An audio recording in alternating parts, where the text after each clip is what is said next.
कितने अफसरों को देखा गया, उनके अफसरशाही का नशा घर में भी नहीं उतरता है, सन फन झन। तो उनकी वाइफ सोचती है ये घर है कि ऑफिस है, थोड़ा समझ तो सही ये क्या कर रहे हैं। कितने वकीलों के अंदर तर्क करने की आदत हो जाती है, उनका तर्क का विषय ही है। कोर्ट में तर्क करते हैं, करना ही पड़ेगा, क्योंकि वकालत का मतलब ये तर्क करना है, वहां अपनी बात को सिद्ध करना। लेकिन वो कोर्ट का कार्य कोर्ट तक कीजिए। कभी कभी वकील की आदत बिगड़ गई तो घर में भी वो तर्क करता है, पत्नी से तर्क, बेटे से तर्क, बहू से तर्क, भाई से तर्क। जो ज्यादा तर्क करता है ना, उसका जीवन फिर नरक ही हो जाता है। तर्क दांत है, ये प्रेम को काट डालता है। इसलिए ज्यादा तर्क मत कीजिए अगर प्रेम को बचाना चाहते हो। एक बड़ा धनवान व्यक्ति था, हिंदुस्तान और चाइना का युद्ध चल रहा था, उस समय की बात है। तो उस धनवान व्यक्ति ने सोचा कि देश हित में हमको भी कुछ करना चाहिए। तो बहुत सैनिक मर रहे थे उस समय, क्योंकि चीन के सामने भारत की सेना कमजोर पड़ रही थी। नेपाल का राजा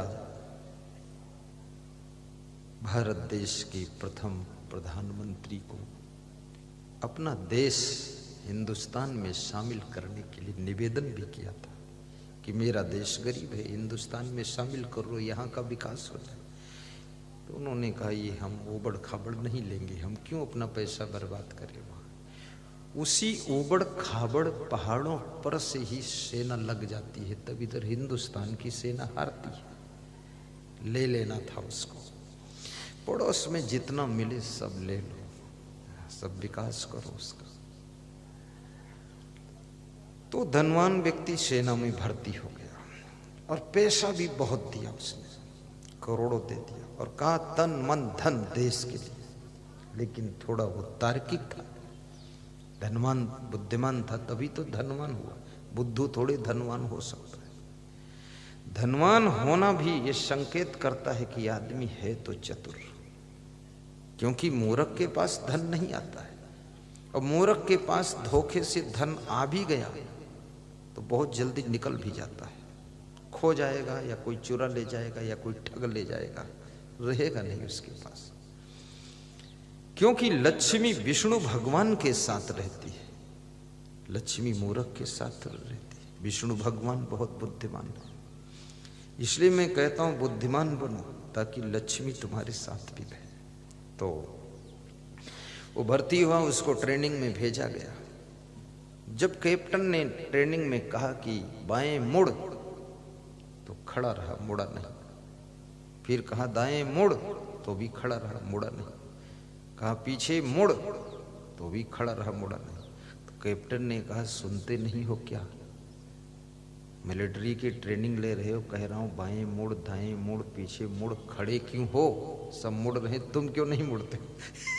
तो उसने कहा सब मुझे पता है, बहरा नहीं हूं, सब सुनता हूं, बहुत होशियार हूं। बोले क्या होशियार हो, तो मुड़ते क्यों नहीं, यही होशियार हो, खड़े रहते हो। तो उसने कहा मुझे पता है, तुम कहोगे बाएं मुड़ और उसके बाद तुम कहोगे दाएं मुड़। तो अगर बाएं मुड़ेंगे और फिर दाएं मुड़ेंगे तो उसी जगह पर तो आ जाएंगे, तो हम पहले से उसी जगह खड़े रहते हैं। मुड़ने से भी फायदा क्या है। ऐसा तार्किक था। ये पुलिस की ट्रेनिंग, मिलिट्री की ट्रेनिंग, ये तर्क वहां नहीं चलता है। वहां तो जिधर को जैसे बताया जाता वैसे करना पड़ता। कैप्टन बहुत तंग हो गया, उसने अफसर से शिकायत किया है कि इस आदमी को मैं ट्रेनिंग देने में असमर्थ हूं, ये बहुत तार्किक है और मुड़ता ही नहीं। इसको तो जब मिलिट्री में आदेश करेंगे कि फायरिंग शुरू करो तो ये फायरिंग ही नहीं करेगा। ये बोलेगा फायरिंग करने से क्या फायदा है, उधर भी आदमी है इधर भी आदमी, मारना नहीं चाहिए। तर्क कर देगा, इसको यहां ठीक नहीं। बोले फिर क्या किया जाए, इसने करोड़ों धन भी दिया है। बोले इसको रसोई विभाग में भेज दिया जाए, ट्रेनिंग व्रेनिंग तो कर नहीं पाएगा, पर रसोई विभाग में भोजन बनाने में कुछ देख रेख करेगा। तो वहां भेजा गया।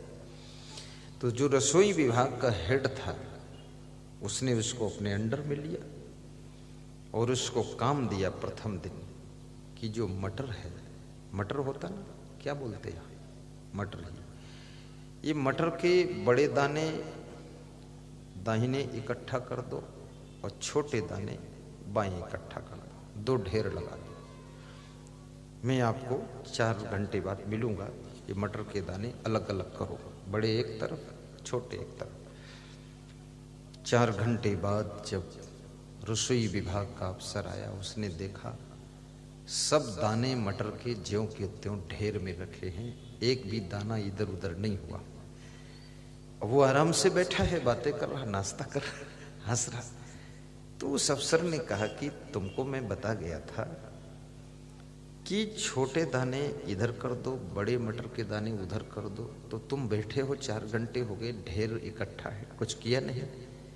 बोले इसलिए नहीं किया कि आपने बताया था बड़े इधर कर दो और छोटे उधर कर दो, लेकिन ये नहीं बताया था कि जो मीडियम आकार के हैं उनको किधर कर दें। इसलिए मैं बैठा हूं, वो जो मीडियम आकार वाले उनको किधर करना है, पूरा बताना चाहिए ना। तो उसने भी माथा पीट लिया कि ये आदमी यहां भी फेल है। उत्तर करता था। इसलिए हर जगह मनुष्य को तर्क नहीं करना चाहिए। घर में ज्यादा तर्क करोगे आपका घर अशांति का केंद्र बनेगा। कोई थोड़ा गलत बात भी बोल रहा है तो भी ज्यादा जवाब मत दीजिए, मुस्कुरा दीजिए, बस ठीक है। क्योंकि गम खाने से परिवार चलता है, गम खाने से संगठन भी चलता है। कोई बहुत ज्यादा गलती कर रहा है तब उसको समझाना चाहिए, और ज्यादा कर रहा तो डांटना भी चाहिए, और सबसे ज्यादा गलती कर रहा है तो उसको सब लोग मिलकर संभालना चाहिए।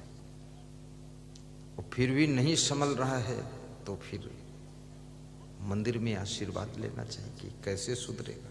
फिर भी नहीं संभल रहा तो गुरु जी के पास लाना चाहिए कि आप कुछ करो, और गुरु जी कुछ करते संभल गया तो ठीक, और फिर भी नहीं संभल रहा है तो फिर सब लोग मिलके उस दुष्ट से क्षमा मांग लो कि मूर्ख तू नहीं सुधरेगा, कोई उपाय नहीं, मूर्ख है, मूर्ख कहां सुधरता है। विवेकवान कभी गलती नहीं करता है, बुद्धिमान एक बार गलती करता है, दोबारा नहीं करता है। कम बुद्धि का आदमी एक ही गलती को 10 बार दोहराता है, और मूर्ख जिंदगी भर वही गलती करता रहता है, पूरी दुनिया समझाए फिर भी नहीं समझता है।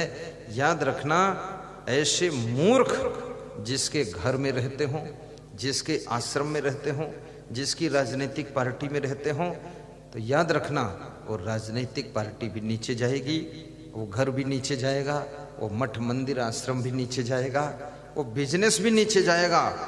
क्योंकि बुद्धिमान की ताकत से ही हर क्षेत्र में विकास होता है, ये मूर्खों से विकास नहीं होता है।